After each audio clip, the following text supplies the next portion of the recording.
the pandemic has turned all of us, whether we're introverts or extroverts, into public speakers. So in this new environment, some of us might be getting by on charm, and others might be getting by returning to the basic rules of public speaking that they remember from college. And in either case, the rules are good to know, and they always get better with practice, especially when you're working with a large digital international audience like we do at AFIRE. As the communications director for AFIRE and as an adjunct professor of communications at Northeastern Illinois University, I picked up a few good skills and good tips along the way to help you improve your digital public speaking skills. Some of these rules will seem familiar, and some are necessarily adapted to our new era. So in the next couple of minutes, I'm going to share 5 basic don'ts and 5 basic do's for public speaking in the Zoom era. Number 1 rule for things to avoid in digital public speaking: don't read from a script. We all know the difference between when somebody's reading and when somebody's speaking, and we want to listen to somebody who's talking to us, not to somebody who's reading at us. Don't feel the need to fill empty spaces with words. You can pause for dramatic effect, or you can pause to let your audience absorb some crucial information that you're trying to communicate as you're speaking. And they also help you as a speaker to compose your thoughts and decide what your next steps are going to be and adapt in the moment. Number 3 rule here, and something that's especially important for our industry: don't let a presentation do your talking for you. Our industry, especially in the global real estate investing space, relies on the communication of complex data and information and analysis. So oftentimes our speeches are necessarily accompanied by a presentation. But when you cram those presentations with complex visuals and a lot of narrative content, it distracts from you as a speaker and ultimately distracts from the point that you're trying to make. Number 4 rule here for things to avoid in digital public speaking is don't look at yourself, at least too much. It's really tempting because unlike when we were speaking at in-person conferences and events, you have a mirror, and so you're able to kind of adjust yourself in real time and maybe check your hair and see how you look. But then you're breaking your eye contact with your audience.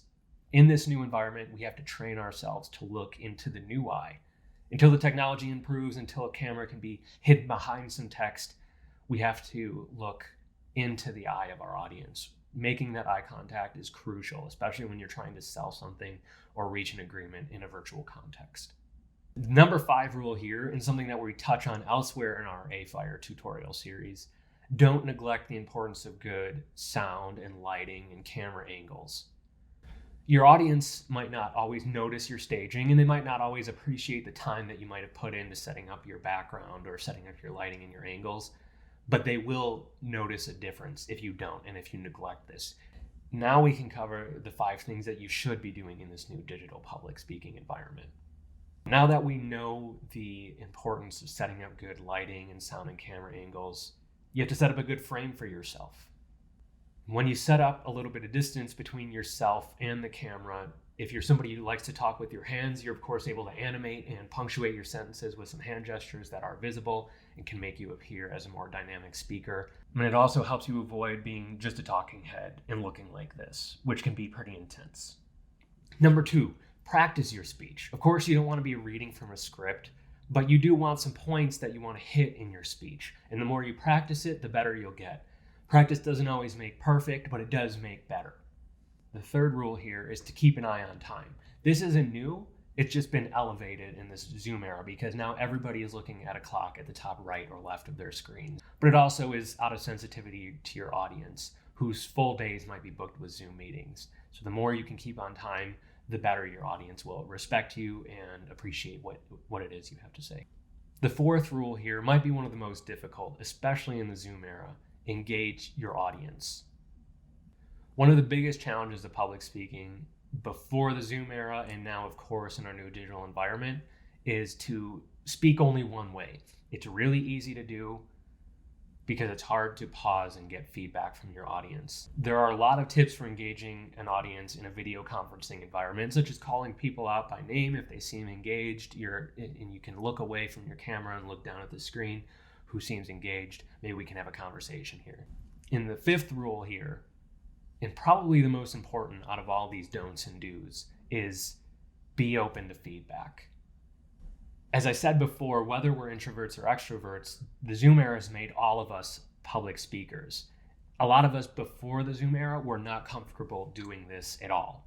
So in this new context, the majority of us are figuring this out together. And the only way we can get better is by giving constructive feedback and also being open to constructive feedback for how we look and how we present on camera. At the end of the day, all of these tips, the don'ts and do's of public speaking, have to do with becoming better. This is especially central to our mission at AFIRE, which is to become better investors, better leaders, and better global citizens. And as we get better at digital public speaking and forging relationships in a digital environment, this will help us deliver on our mission. Thanks for tuning in. Thanks for watching. Be sure to check out our other tips and tutorials from the AFIRE team. We're always adding to the channel, so of course be sure to like and subscribe as well.